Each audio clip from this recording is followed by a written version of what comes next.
sih modalnya nggak terlalu gede sih, paling mungkin tadi sekitaran 20 atau 30 juta. Kalau misalnya omset itu sekitaran sekian M.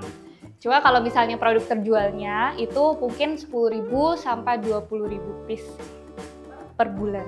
Dalam 5 tahun kita tuh paling punya 10 produk.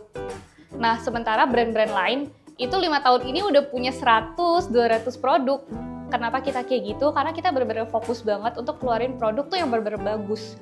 Jadi nggak sembarangan keluar produk gitu. Nanti kayak tiba-tiba, oh di tahun depan udah discontinue karena produknya kurang bagus gitu. Misalnya kita, kan banyak kan yang kayak gitu. Nah kalau kita tuh nggak mau kayak gitu. Jadi benar-benar pengen brand ini sustain banget sampai mungkin 50-100 tahun ke depan, sampai nanti mungkin anak-anak yang handle. Jadi benar-benar produknya masih ada gitu. Nama aku Valencia Natania, tapi mungkin lebih dikenal Valencia Harlet sekarang. Iya, terus sekarang aku brand owner atau founder dari Harlet Beauty. Itu adalah bisnis skincare lokal, terus sekarang usianya 27. Iya, kalau nggak salah 27 ya. Sekarang usianya 27, udah punya bisnis skincare juga. Itu waktu awal bikin bisnis tahun berapa Kak? Tahun awal banget kalau misalnya Harlet Beauty itu tahun 2018. Tapi sebelumnya tuh aku pernah kayak jadi reseller juga. Udah jadi reseller skincare gitu. Tahun? Dari aku umur 19 tahun. Tahun berapa ya itu? Dulu itu kan aku student exchange ke Korea. Terus aku ngeliat kalau di Korea tuh kayak keren banget karena banyak banget produk-produk skincare lokal, terus orang lokalnya tuh suka kan, sampai dia mendunia. Kayak maksudnya si Korea itu diakuin oleh dunia kalau produk mereka bagus banget. Nah waktu itu di Indonesia kan kayak belum ada skincare yang gimana-gimana gitu, produk lokalnya belum terlalu banyak. Nah aku kayak ngerasa kayaknya bisa nih suatu saat Indonesia tuh punya produk skincare yang bagus, terus harganya juga affordable. Karena waktu itu Korea kan harga mahal banget, sekitar 300-500 ribu kalau dibawa ke Indonesia. Sebenarnya perjalanannya panjang sih. Dari aku jadi reseller, terus aku belajar tuh tentang kayak skincare, tentang dunia kecantikan. Nah, pas di situ juga, pas aku balik ke Korea dan aku jadi reseller, aku tuh lepas dari salah satu brand klinik kan. Nah, tiba-tiba muncullah aku jerawatan banyak banget, mulai dari terus satu muka. Nah, dari situ aku sempat berhenti jadi reseller, karena aku ngerasa, kok aku sendiri jerawatan, sementara aku harus nolong orang lain buat sembuh dari jerawat. Jadi aku kayak nggak pede banget. Nah, dari situ aku mulai belajar tentang formulasi sama tentang skincare. Jadi aku belajar dari YouTube pertamanya. Dari YouTube, terus mungkin dari Google, sama akhirnya aku belajar formulasi dari yang London. Kalau misalnya aku sendiri itu mungkin kita tuh fokus banget ke oat ya. Jadi sebenarnya skincare aku tuh superfood skincare, karena mungkin di luar-luar sana itu mungkin mostly dulu kan klinik-klinik kasihnya skincare yang bahan-bahannya chemical, ya kimia banget. Nah aku agak trauma pakai yang kayak gitu karena aku langsung jerawatan parah. Nah makanya aku kayak yaudah deh kita pakai bahan-bahan alami aja. Nah makanya aku juga develop sama pabrik untuk bahan-bahan yang alami, salah satunya bahan oat. Jadi untuk sekarang kita tuh ada produk oat sama watermelon. Jadi emang fokus banget superfood skincare gitu. Jadi superfood skincare tuh bahan-bahan makanan yang emang ada manfaatnya buat kulit, dan itu udah banyak jurnalnya, jadi kita pakai gitu. Waktu pas awal bikin skincare ini, modal yang dikeluarin berapa Kak? Dulu sih modalnya nggak terlalu gede sih, paling mungkin tadi sekitaran 20 atau 30 juta. Tapi kan tetap maksudnya nggak langsung sekaligus keluar gitu loh, pasti kayak bertahap-bertahap gitu. Waktu itu aku kumpulin dari modal reseller, terus ada sebagian juga aku pinjem ke papa angkat aku. Terus langsung aku balikin kayaknya sekitar gak sampai setahun, aku balikin 2 kali lipat deh. Kalau misalnya untuk kayak detailnya banget, itu kan aku punya modal sendiri yang aku ngumpulin dari reseller. Itu kayaknya sekitar mungkin 30-an juta itu aku pegang sendiri. Nah, terus aku kurang kan uangnya, jadi aku propose ke papa angkat aku. Nah, sebenarnya untuk propose ke papa angkat aku juga bukan kayak sekedar keluarga gitu. Jadi benar-benar kayak ke investor, aku bikin proposal. Jadi kalau misalnya aku pinjamnya sekian, bakal balik berapa dengan bunga berapa. Jadi aku benar-benar kayak bikin gitu. Dan sebenarnya kalau perhitungannya benar-benar perhitungan yang simple banget. Kayak misalnya, oh untuk biaya produksi aku harus keluar segini. Terus untuk biaya marketing aku misalnya harus keluar untuk awal mungkin 10 juta. Nah sisanya itu aku gaji diri sendiri 3 juta per bulan dan aku save selama 6 bulan. Produk skincare-nya paling berapa? Range-nya itu sekitar 100 ribuan sih. Sampai 200 ribu. Jadi ada yang mulai dari 79.000 sampai paling mahal tuh 210.000. Kalau paket 300 sampai 400.000. Beda-beda sih kalau misalnya paket. Tergantung isinya. Iya. Kalau misalnya untuk basicnya kita ada facial wash, terus day cream sama sleeping mask. Mungkin sekarang udah launching sunscreen. Jadi udah banyak sih, ada toner juga, terus ada emulsion serum. Kalau misalnya omset itu sekitaran sekian M. Cuma kalau misalnya produk terjualnya itu mungkin 10.000 sampai 20.000 piece per bulan. Sejak awal bisnisnya berdiri sampai sekarang, peningkatan omsetnya itu ya seberapa jauh? Jauh banget sih. Mungkin kalau misalnya bisa dibilang kayak signifikan, iya, karena waktu aku momen launching kan 2019. Nah itu bener-bener momen semua orang tuh lagi, maksudnya market tuh lagi suka banget sama brand skincare lokal. Jadi momennya mungkin pas. Jadi mungkin dari awal aku launching itu omset paling kayak 5 juta, 10 juta, terus tiba-tiba langsung bisa ngehit 50 juta, 100 juta, terus sampai meningkat banget. Gitu sampai MM-an saat ini. Kalau dari manajemen Kak Valen sendiri, gimana cara strategi mengatur cash flow-nya biar tetap aman? Sebenarnya mungkin cara orang beda-beda ya. Tapi kalau misalnya aku selalu ngatur kayak karena aku udah pernah ngalamin kayak susah banget dan udah nggak ada cash sama sekali. Jadi aku selalu ngatur pokoknya cash-nya tuh selalu harus berapa sekian gitu. Jadi kayak misalnya sekian M itu nggak boleh kayak keluar sama sekali dan tetap harus stay di perusahaan kayak in case ada apa gitu kita bisa keluarin, tapi benar-benar harus stay. Nah sisanya kalau misalnya ada lebih itu baru kita puterin lagi di marketing, kita puterin lagi di produk gitu. Namanya dari luarnya emang siapin cukup gede gitu ya. Kalau boleh tahu itu dana yang misalnya dari perusahaan pegang gitu, apakah diputar lagi ke investasi atau gimana? Kalau misalnya sekarang sih belum sih, karena kita ngerasa kalau diputer ke bisnis lagi itu lebih gede gitu. Kalau diputar ke investasi kayak instrumen reksadana atau saham itu Belum.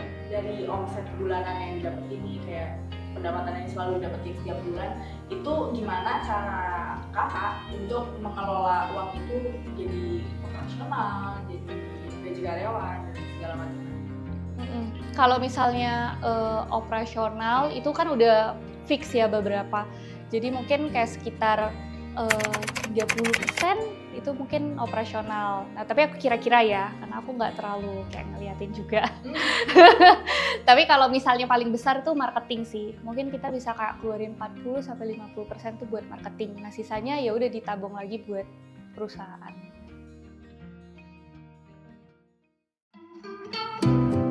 Kalau misalnya perkembangan untuk omset dari 5 tahun lalu sampai sekarang, mungkin 10 sampai 20 kali lipat sih. Tapi ingat juga ya kalau tahun lalu, pokoknya 2021, 2022 itu kita sempat turun banget dan baru naik lagi 2022 akhir. Nah itu naiknya lebih naik lagi dibanding yang sebelumnya.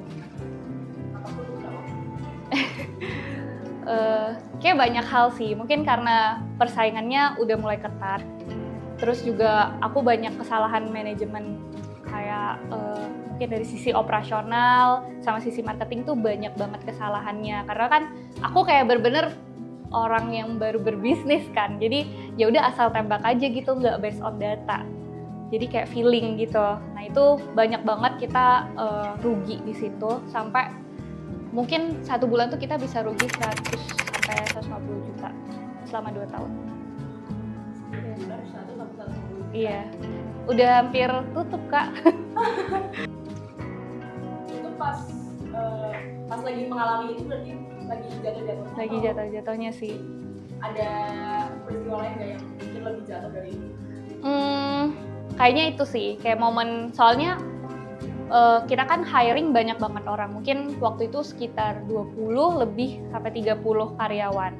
Nah itu kita harus kayak apa ya namanya, mengurangi karyawan-karyawan di saat itu juga, karena kita benar-benar minusnya tuh parah banget kan. Nah itu yang mungkin bikin sedih kali ya, karena kan mereka dari awal banget, dari awal ngikutin kita gitu. Nah tapi harus kayak berpisah sama beberapa orang, dan akhirnya sekarang jadi small team banget sih. Berapa? Mungkin 7 atau 10. Dari 30 Iya. jadi 7 doang? Waktu itu mungkin salah satunya kita hire karyawan terlalu cepat, karena kan kita kayak membludak banget kan. Mungkin sehari itu bisa ribuan order gitu. Jadi kita kayak hiring. Nah itu kita nggak, maksudnya kalau prinsip aku ya, untuk kerja sama, meskipun mereka karyawan aku, tapi kerja tuh bener-bener cocok-cocokan kayak partner. Itu prinsip aku. Nah kita waktu itu hiring, kita udah nggak lihat CV lagi Kak. Jadi kayak udah hiring gitu. Kayak kamu punya temen nggak? Udah langsung masuk aja besok.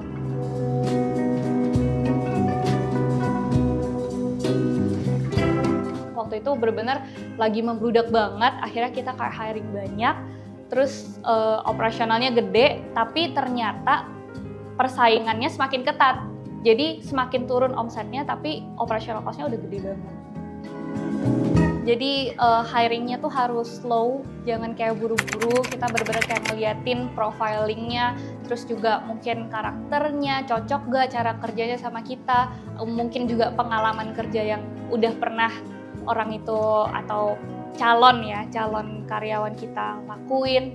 Nah itu bener-bener harus kayak dilihat sih gitu. Dan mungkin jadi coba dulu, mungkin ada masa probationnya, kita coba dulu kayak sekitar 3 bulan. Kalau misalnya kan belum tentu dari kitanya cocok, mungkin dari karyawannya nggak cocok sama kita, kan juga bisa dari 2 sisi. Jadi aku ngerasanya jangan ngelihat dari satu arah doang sih, tapi bener-bener bisa kayak ngelihat dari 2 sisi.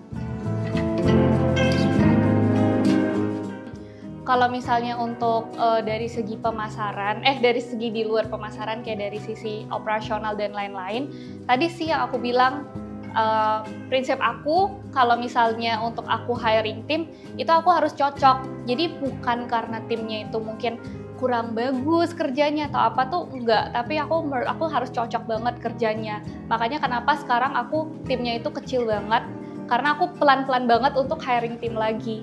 Gitu, karena aku pengen yang ini tuh solid dulu gitu, dan culture-nya benar-benar kayak kebentuk dulu, baru pelan-pelan kita kayak besarin lagi. Lebih kayak ke pace kerja aja sih. Jadi kalau misalnya aku itu kan kayak cukup fleksibel kan, jadi mungkin beda ya sama kayak korporasi besar yang udah ada SOP-nya segala macam. Aku kadang-kadang kayak random aja, kayak misalnya besok tanggal 99 kita nge-live yuk, kayak 10 jam gitu. Jadi mereka juga kayak harus bener-bener cekatan gitu, kayak oh yaudah kita prepare ini gitu. Itu sih mungkin yang menurut aku harus cocok gitu kerjanya. Nggak terlalu ada sih treatment khusus, tapi pastinya kalau misalnya aku ngerasa kayak oh ini udah hit nih omsetnya di bulan ini, ya udah aku bagi-bagi bonus aja. Dan itu kayak sesuai aja sih, kayak misalnya ada jam lemburnya juga kan, kayak misalnya ada tim yang ikut live, nah itu biasanya aku juga bagi insentif ke mereka. Selalu ada kasih bonus gitu ya? Mungkin beda-beda kali ya, tapi kalau aku sih ya aku kasih aja gitu, karena kan kayak bagaimanapun karena timnya tuh kecil banget kan, jadi yang kerja ya bukan cuma aku, tapi mereka juga kerja untuk kayak bisa dapetin ini semua gitu. Jadi ya udah, kalau misalnya emang ada kayak lebih segala macam, terus hit juga di bulan ini dan gak ada banyak kayak pengeluaran sampai minus segala macam, ya udah dibagi aja. Kalau misalnya, aku tuh selalu ngerasa ya, kalau misalnya performance-nya turun, sebenarnya gara-gara aku juga sih. Karena bagaimanapun, aku kan kayak panutannya mereka kan. Jadi kalau misalnya aku emang lagi kerjanya slow, kayaknya mereka juga ikut slow. Tapi kalau misalnya aku lagi kayak nge-push, ya mereka juga ikutan lari gitu.